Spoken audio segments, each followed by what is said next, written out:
बिस्मिल्लाहिर्रहमानिर्रहीम। अस्सलामुअलैकुम। खुशामदीद दोस्तों, मैं हूँ सहरिश और आप देख रहे हैं सहरिश स्मार्ट किचन। अल्लाह बरकत दे आपके खानों में और आपके रिस्क में। आज हम किसी प्यारी सी बहन की रिक्वेस्ट पर कड़ी पकोड़ा बनाने वाले हैं। कड़ी पकोड़ा की रेसिपी लेकर आज मैं हाज़िर हुई हूँ और आपको बताऊँगी कि किस तरह से आपने इतनी लजीज और मज़ेदार कड़ी पकोड़ा बनानी है। और मैं आपको बताऊंगी कि ऐसी कौन सी गलतियां हैं जो नॉर्मली घरों में लोग करते हैं, आपने नहीं करनी। बहुत सारी टिप्स एंड ट्रिक्स हैं जो आपको बताएंगे। तो बहुत ही मज़ेदार आज की वीडियो होने वाली है। जो नए सब्सक्राइबर हैं फ़ौरन से सब्सक्राइब कर लें और जुड़ जाएं हमारे साथ। जल्दी से अपनी रेसिपी को स्टार्ट करते हैं। और कड़ी पकोड़ा बनाने के लिए ये हमारे पास वो चीज़ें हैं जो मसाला जात हैं जो हमने डालनी हैं। ये तमाम अशिया से हम बनाएंगे आज का कड़ी पकोड़ा। बाकी सारी चीज़ें हम आपको तफसील के साथ वीडियो के दौरान बताएंगे। सबसे पहले हमने लिया है 3 पाव दही और हमने लिया है 3 चम्मच भर के बेसन। ये हम दही में डाल देंगे। बिस्मिल्लाहिर्रहमानिर्रहीम। 3 चम्मच आपने बेसन के डाल देने हैं दही के अंदर।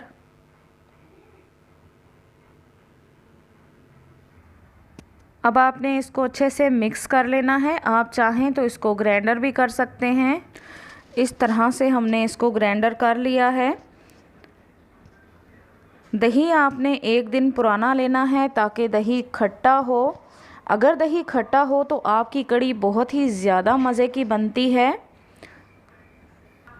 आपने इसको इस तरह से मिक्स करना है कि इसके अंदर गुठलियाँ ना बने। अगर इसके अंदर गुठलियाँ बनेंगी तो ये बिल्कुल भी अच्छा नहीं लगेगा।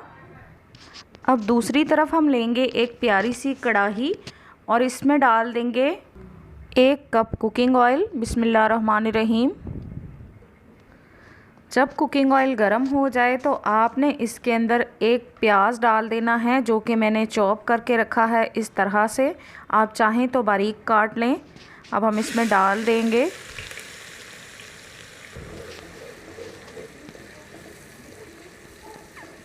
अच्छे से चम्मच चलाएंगे। इसको आपने लाइट ब्राउन कर लेना है। प्याज हमारे ब्राउन हो चुके हैं, लाइट ब्राउन। अब हम इसमें डाल देंगे लहसुन अदरक जो कि 1 से 1.5 चम्मच है। ये हम डाल देंगे इसमें।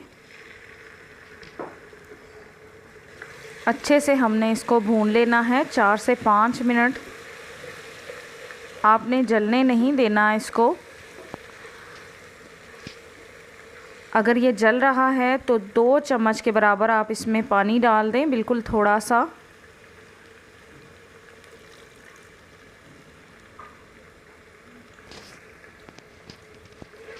और अच्छे से चम्मच को चलाते रहें। 4 से 5 मिनट हो चुके हैं। अब हम इसमें कुछ खुश्क मसाले डाल देंगे जैसा कि है 1 चम्मच लाल मिर्च का पाउडर, 1 चम्मच भर के हम इसमें हल्दी का डाल देंगे क्योंकि इसमें सारा कलर ही हल्दी का होता है तो ये बहुत ज़्यादा मैटर करती है। और आधा चम्मच हम इसमें डाल देंगे नमक, 1 चम्मच खुश्क धनिए का पाउडर है ये भी हम डाल देंगे। 2 चुटकी के बराबर कश्मीरी लाल मिर्च है, इसको डाल देंगे और इसको अच्छे से मिक्स कर लेंगे। इसको अच्छे से भून लेंगे 4 से 5 मिनट, बल्कि 8 मिनट तक आप इसको भून लें ताकि सारे मसालों का कच्चापन ख़त्म हो जाए। अब जो बेसन हमने लस्सी के अंदर फेंट के रखा है या इसको अच्छे से ग्राइंड करके रखा है वो इस मसाले में डाल देंगे। बिस्मिल्लाहिर्रहमानिर्रहीम। इस तरह से डाल दें। अब हम इसको अच्छे से मिक्स करेंगे। एक ये आपने इस बात का बहुत ज़्यादा ख़्याल करना है कि इसमें गुठलियाँ ना हों। दही और बेसन को जब आप अच्छे से मिक्स करेंगे या ग्राइंडर करेंगे तो इसके अंदर गुठली नहीं होनी चाहिए। देख लें बिल्कुल मलाई की तरह है ये, इसमें गुठली कोई भी नहीं है। अब हम इसमें थोड़ा सा पानी डाल देंगे।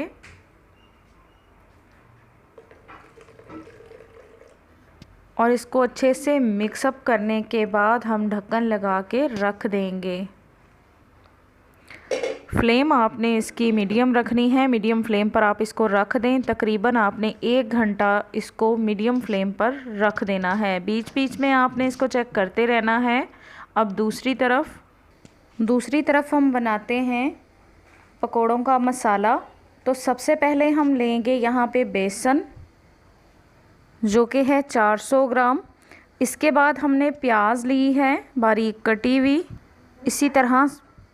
इसी तरह से आपने बारीक प्याज काटने हैं। कटिंग आपने इसी तरह करनी है। ये हम डाल देंगे इसमें। 2 से 3 अदद मैंने हरी मिर्च ली है, इनको बारीक काट लिया है, ये भी इसमें डाल देंगे। इसके बाद कटा हुआ हरा धनिया, ये मैंने अच्छे से धोकर बारीक काट लिया है, ये भी हम डाल देंगे। खुश्क धनिए का पाउडर 1 चम्मच आपने लेना है, ये भी डाल देंगे। नमक 1 चम्मच, ये भी डाल दें। 1/4 हिस्सा आपने हल्दी पाउडर डालना है।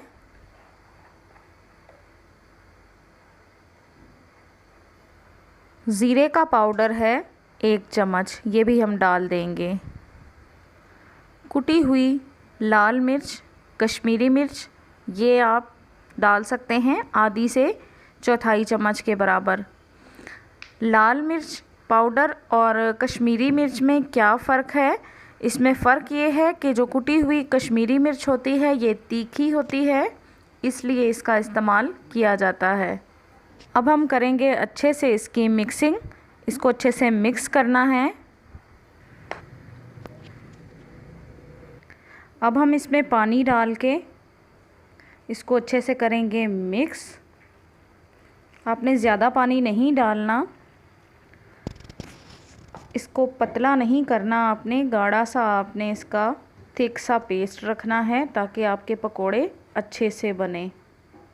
हम इसको कर लेते हैं जल्दी से मिक्स। इस तरह से आपने तैयार कर लेना है पकोड़ों का मसाला। अब हम साथ ही साथ कड़ी को भी चेक कर लेते हैं। देखें माशाल्लाह से कड़ी भी हमारी अच्छे से पक रही है। आपने मीडियम फ्लेम पर इसको 1 घंटा पकाना है ताकि बेसन का कच्चापन दूर हो जाए। 1 घंटा हो चुका है। अब हम देख लेते हैं कड़ी को।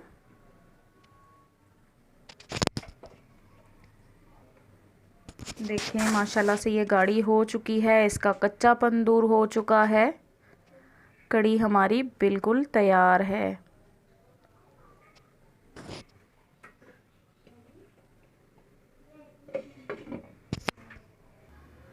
अब हम अपनी प्यारी सी कढ़ाई में डालेंगे कुकिंग ऑयल और अपने पकोड़े फ्राई करेंगे।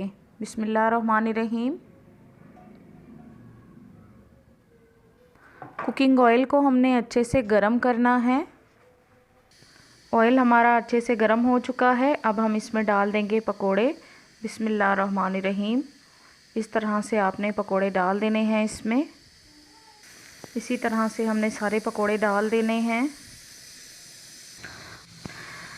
ऑयल हमारा अच्छे से गरम है, बबल्स आ रहे हैं। अब हम पकोड़ों को उलट देंगे, पकोड़ों को पलटा दें इस तरह से।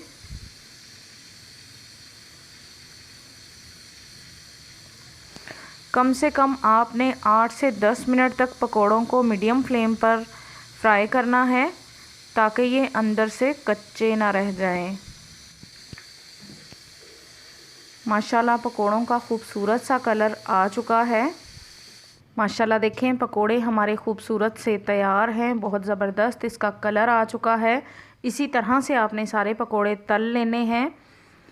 दोस्तों यहाँ पर बहुत सारे लोग हैं जो ये गलती करते हैं कि जब पकोड़ों का मसाला बनाते हैं तो उसमें मीठा सोडा डाल देते हैं ताकि पकोड़े फूल जाएं। तो आपने ऐसी गलती बिल्कुल नहीं करनी। जब ऑयल अच्छे से गर्म हो जाए तो आप पकोड़ों को तल लें। इस तरह से आपके पकोड़े बहुत खूबसूरत और बहुत ज़बरदस्त बनते हैं। माशाल्लाह कड़ी हमारी तैयार है। देखें माशाल्लाह से बिल्कुल तैयार है।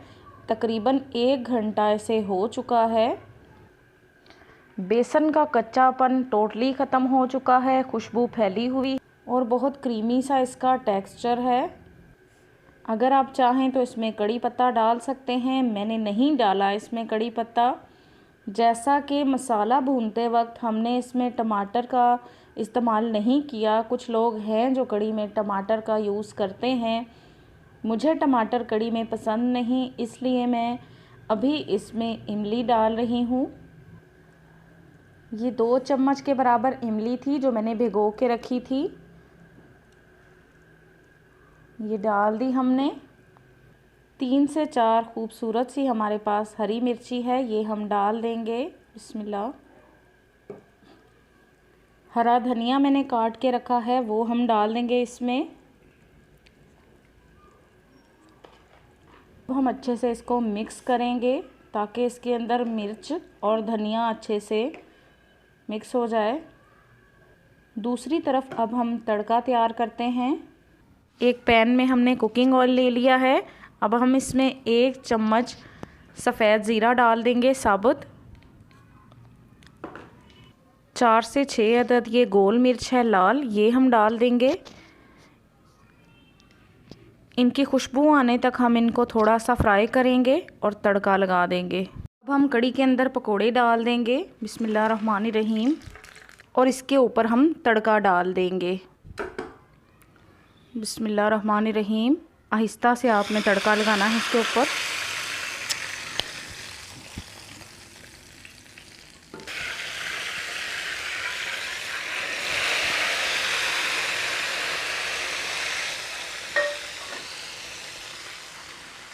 माशाल्लाह बहुत ही खुशबूदार, बहुत ही लजीज हमारी कड़ी तैयार है। देखें कितनी ज़बरदस्त इसकी लुक आ रही है। देखें माशाल्लाह से बहुत ही यमी, बहुत ही टेस्टी, बहुत ही ज़बरदस्त हमारी कड़ी तैयार है किया। क्योंकि पकोड़े जब इसके अंदर डालते हैं तो ये बहुत ज़्यादा गाढ़ी हो जाती है। अब हम इसे सर्व करेंगे प्लेट में। वाह भाई वाह, माशाल्लाह माशाल्लाह बहुत ही ज़बरदस्त क्रीमी सी हमारी कड़ी पकोड़ा तैयार है। माशाल्लाह बहुत ही खूबसूरत, लजीज और बहुत ही मज़ेदार सी हमारी कड़ी पकोड़ा तैयार है। अगर आपको मेरी आज की वीडियो पसंद आई है तो लाइक ज़रूर करें, चैनल को सब्सक्राइब करना बिल्कुल ना भूलें। मिलती हूँ अपनी अगली वीडियो के साथ। अल्लाह हाफिज़।